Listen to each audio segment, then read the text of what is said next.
Hello everyone, welcome to a new blog. আমরা পৌঁছে গেছি মুসৌরি। ঋষিকেশ থেকে ক্যাবে প্রায় 3 ঘন্টা মতো লাগলো। এটা হলো আমাদের হোটেল নর্থউড। একদম মল রোডের ওপরেই ছিল হোটেলটা।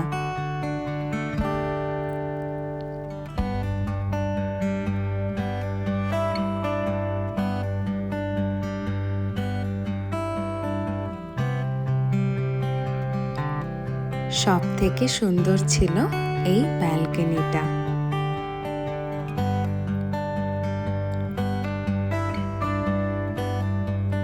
এরপর আমরা বেরিয়ে পড়েছিলাম সাইট সিনের জন্য।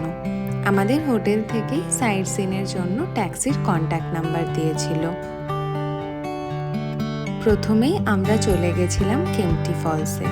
কেম্পটি ফলসে নামার জন্য আমরা রোপওয়ের আপ ডাউন টিকিট কেটে নিয়েছিলাম, কিন্তু হেঁটেও নামা যায়, ওই 15-20 মিনিট মতো সময় লাগে। এত কিছু ভালোর মধ্যেও আমার কেন জানি না মনে হয়েছে একটা সুন্দর ন্যাচারাল ওয়াটারফলসকে ফোর্সফুলি আর্টিফিশিয়াল বানিয়ে দেওয়া হচ্ছে।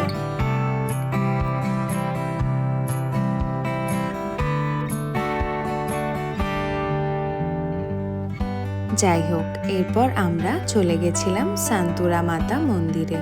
প্রায় 10-15 মিনিট হেঁটে উঠে পাহাড়ের ওপর এই মন্দিরটা যেরকম শান্ত স্নিগ্ধ, সাথে তার চারিপাশটাও।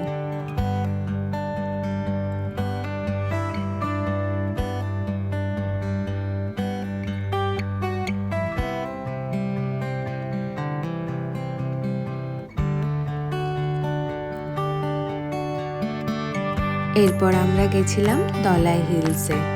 এখানেও চারিদিকে অদ্ভুত সুন্দর একটা নিস্তব্ধতা আছে।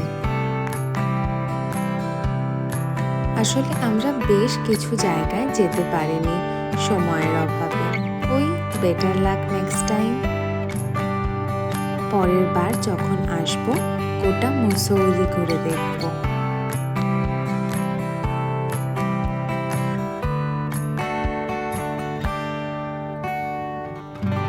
আজকের মতো সাইট সিন কমপ্লিট করে এবার হোটেলে ফেরার পালা।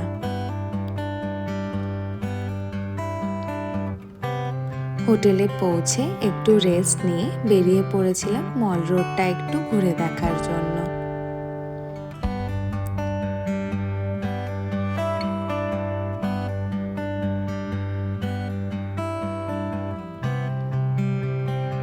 এদিক ওদিক একটু ঘুরে ডিনারের জন্য চলে এসেছিলাম এই আরবান টারবান বিস্ট্রো রেস্টুরেন্টটায়। খাবার দাবারগুলো বেশ ভালো ছিল।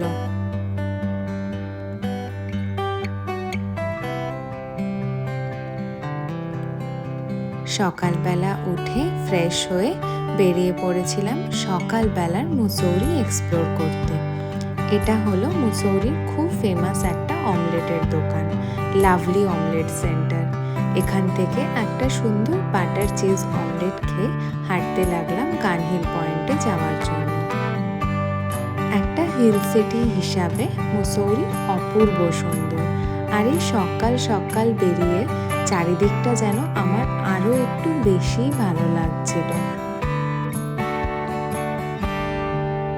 বাবা মা হোটেলে রেস্ট করছিল, তাই আমি একাই বেরিয়ে পড়েছিলাম।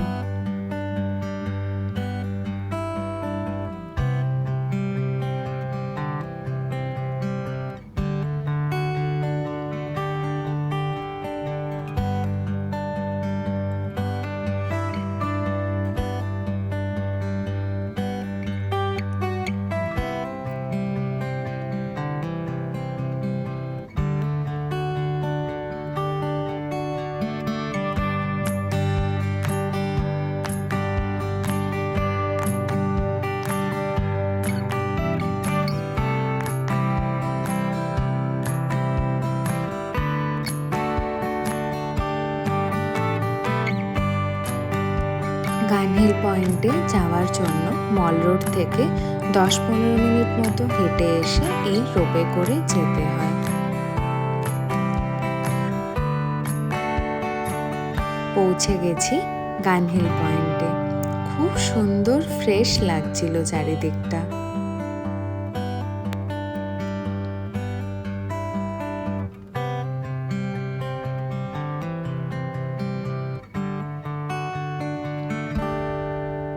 এখানে একটা ইম্পর্টেন্ট ইনসিডেন্ট শেয়ার করি। এখানে কিছু লোক আছেন যারা টেলিস্কোপ দিয়ে বিভিন্ন ভিউ পয়েন্ট দেখায়, আর তার টিকিট হলো 100 টাকা। তো স্বাভাবিকভাবে আমি যখন তাদের কাছে যাই, তারা আমাকে বলেন এখান থেকে ওনারা টেলিস্কোপে হিমালয়ান স্নোপিকও দেখাবেন আদার্স ভিউ পয়েন্টের সাথে। ভালো কথা, আমি টিকিট কাটি, কিন্তু ওনারা স্নোপিক বাদে সব দেখালেন। আমি যখন স্নোপিকের কথা জিজ্ঞাসা করি, তো বলেন যে এখান থেকে কোনো স্নোপিক দেখা যায় না। কি আর বলবো। আর যাই হোক, এরকমভাবে ব্যবসার জন্য মিথ্যে কথা বলাটা উচিত না।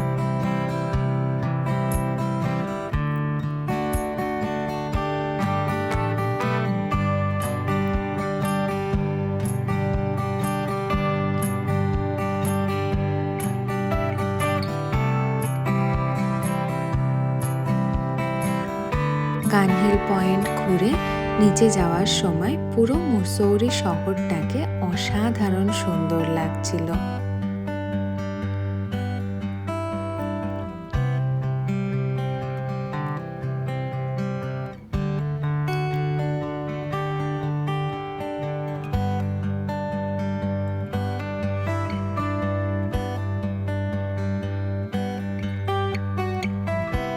নিচে নেমে হোটেলে যাওয়ার রাস্তায় চোখে পড়ল এই কেমব্রিজ বুক ডিপো।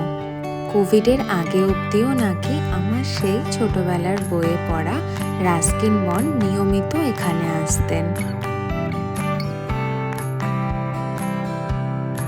আর একটু এগোতেই দেখি মুসৌরি ফেমাস রাবড়ি জালেবি আর কেশর মিল্কের একটা দোকান। যাই হোক, এবারের মতো আমার মুসৌরি এক্সপ্লোর প্রায় শেষ। এবার ফেরার পালা।